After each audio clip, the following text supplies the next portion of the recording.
Hello there, Scorpios. Welcome to your weekly reading. Um, the first message that I got when I was shuffling the cards is it's time for you guys. You're finally feeling like you have regained your balance. This can be financial, this can be emotional, this can be physical. So I feel like for many of you, it's all three.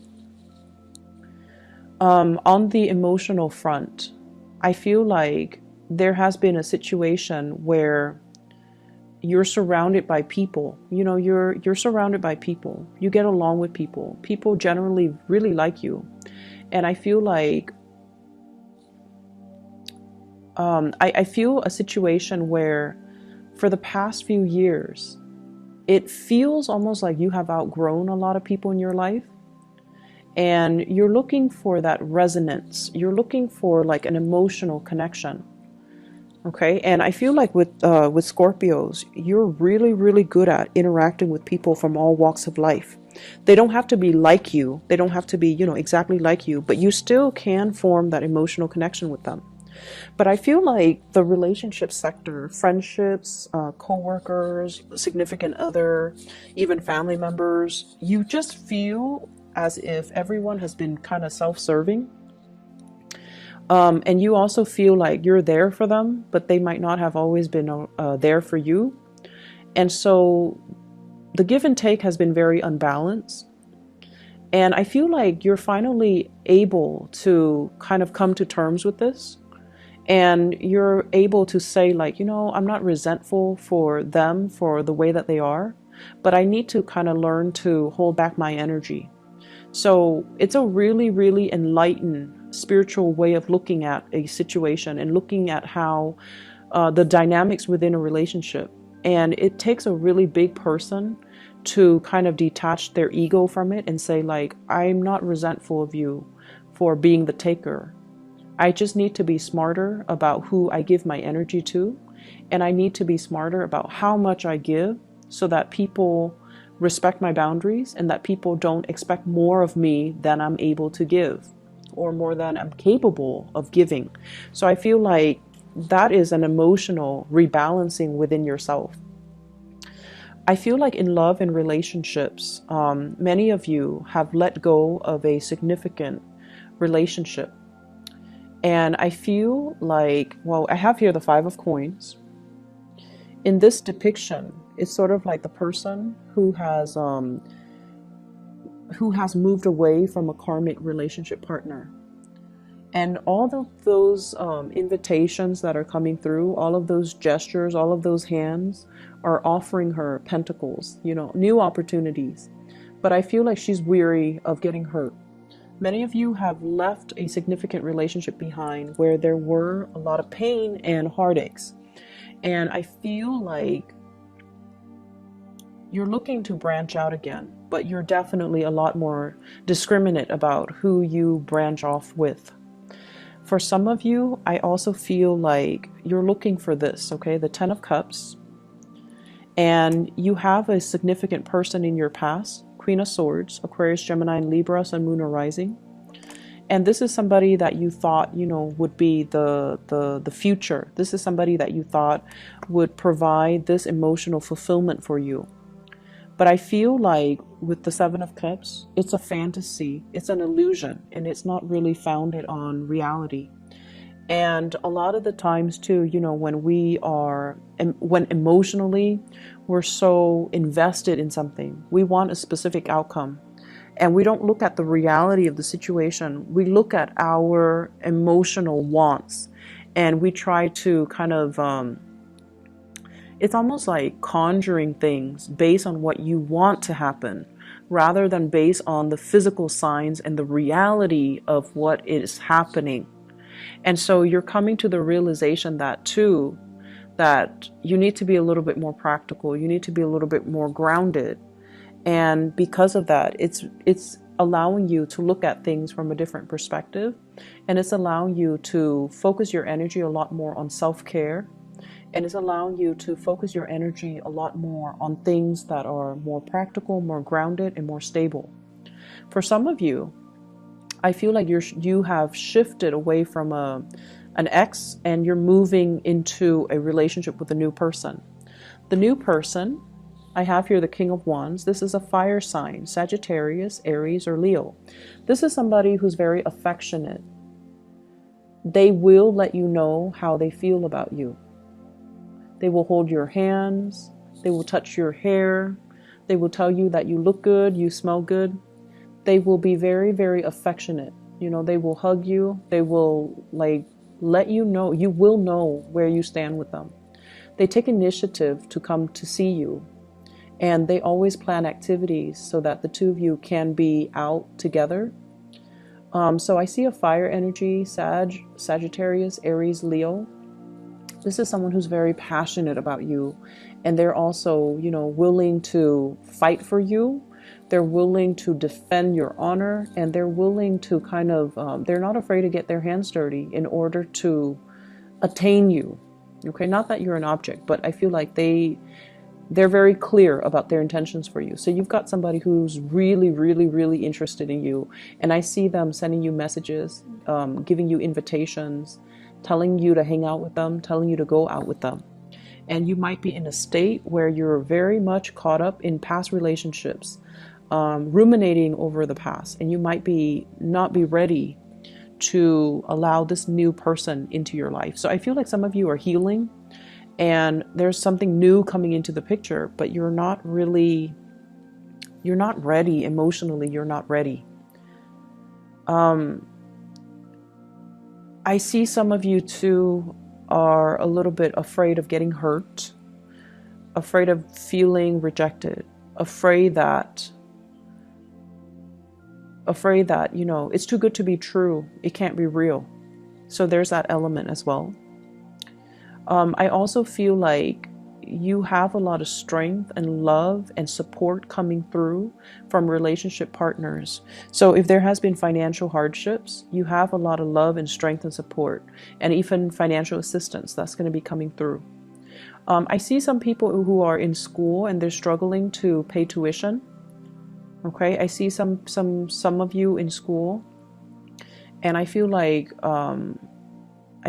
you're a person that you like, or a person that you are involved in.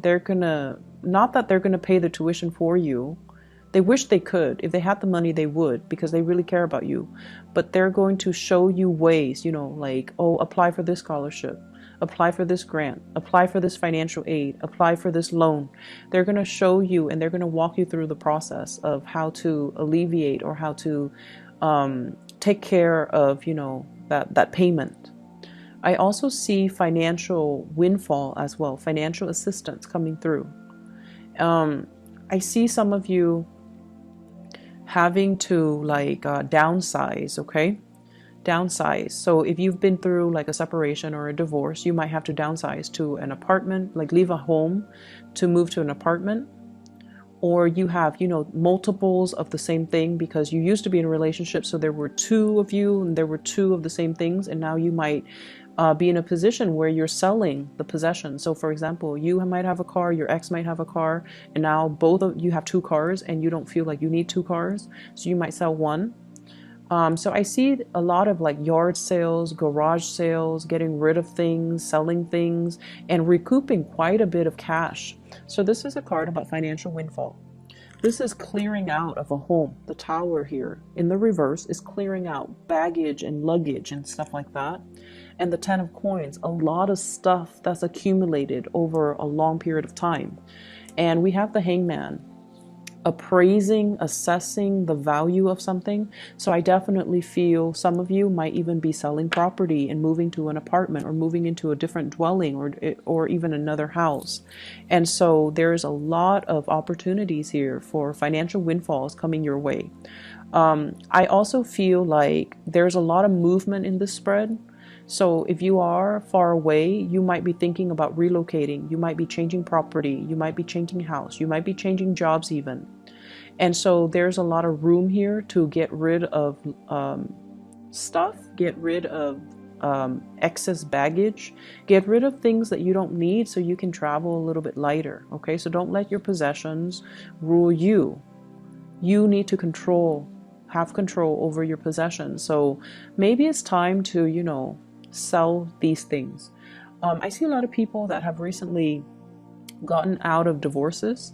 You might have your ex's stuff and you're selling them because you don't need them anymore, not because you're resentful, but you're definitely selling them and getting quite a bit of cash back as well.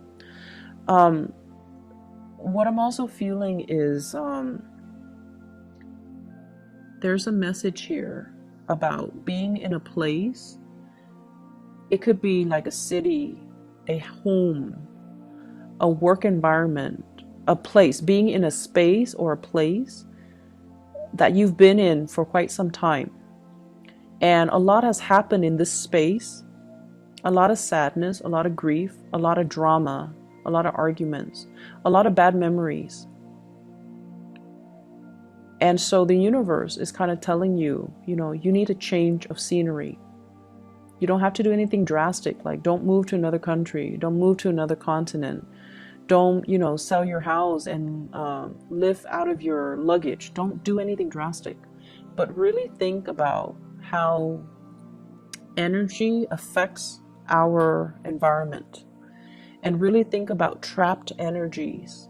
Okay, so if you're in a home that you used to share with somebody, for example, in the most extreme case, somebody who was emotionally or verbally abusive or even physically abusive, and they're no longer in that space, but you're still occupying that space. So everything around you reminds you of that moment in time where you felt scared and helpless. And so that's what I mean by trapped energy. Okay, trapped energy. You can burn some incense, you can burn some sage, you can keep the fan running for it to kind of permeate all through the house to cleanse that space. But what I'm really feeling is a need for a physical change, mainly because every time you look around your space, it reminds you of that incident. It reminds you of that specific moment in your life that was not very good. It was like a really low point in your life. And you need a change of scenery. So that message is for those of you who are contemplating but are too afraid to take that next step. You need a change, okay? The Knight of Coins, scoping the horizon, looking around, wanting new opportunities, but not really acting, not doing the research, not really understanding or feeling like, why do I need to move? So I hope that message resonates with you. You need to move because the environment that you're in reminds you of the past.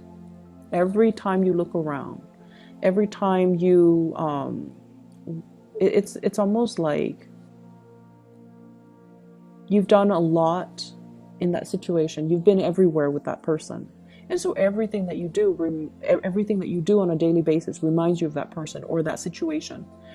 And it's not really serving you to kind of live in that time capsule. And so there's a need here to move away. There's a need here to pursue something new. Page of Pentacles. Go where the opportunities take you. And don't be afraid, okay? So you see all of those things that are pulling him in one direction? That's your guide. Those are the spiritual energies around you trying to lead you to your rightful path, okay? So there's a lot of movement that needs to happen. There's a lot of clearing up old energy, and there's a lot of letting go, sailing away from a very troublesome situation here with the Six of Swords. Every time I see this card, I think of the blue and the red on that swan, on that bird, and it looks to me like bruises. It looks to me like, you know, possibly being in a relationship with somebody that might have been physically, verbally, emotionally abusive, especially physically abusive, even to themselves or to you. And so a lot of the times, you know, Scorpios, you guys have a lot of inner strength. And I feel like a lot of the times you need it, mainly because the relationships that you get into are very intense. You and the Aries, you need intensity in your relationship in order to feel alive. That's what it feels like to me. And intensity is not always a good thing, especially if you're dealing with someone who's very emotionally up and down. And so you need to clear out this energy, okay? Let me see if there's anything else that's coming through before I go. I feel like we are coming into a space, once again, of regaining your balance. And this is greatly about your emotional balance. And I feel like you might have distracted yourself with other people, surrounding yourself with other people. And what you really needed to work on was learning to find this emotional balance within yourself. So gone are the days where we go out and we party and we stay up until dawn and we, drink the night away. Those days are gone. We have the magician here where you are you're not talking about things anymore. You're actually doing things. You're actually taking concrete actions and concrete steps to move yourself to a space of emotional security. And we have as well the Ace of Swords. You're still at a point where you are formulating the plans. You're making some changes. And I feel like you're creating that blueprint for yourself as to how to move forward. Okay, so you have some beautiful energy here. I also want to wish you a happy birthday. I forgot, we are in Scorpio season. So with the solar return that comes about during our birthday time, it brings about new beginnings. It brings about new luck, new opportunities for expansion. And it's also a really good time to manifest. It's also a good time for us to kind of strategize what we want the rest of our year to look like, what we want the rest of our lives to look like. So grab this opportunity, okay? It comes once a year, but you're highly focused right now on self-improvement. And I wish you all the best, Scorpios. Take care.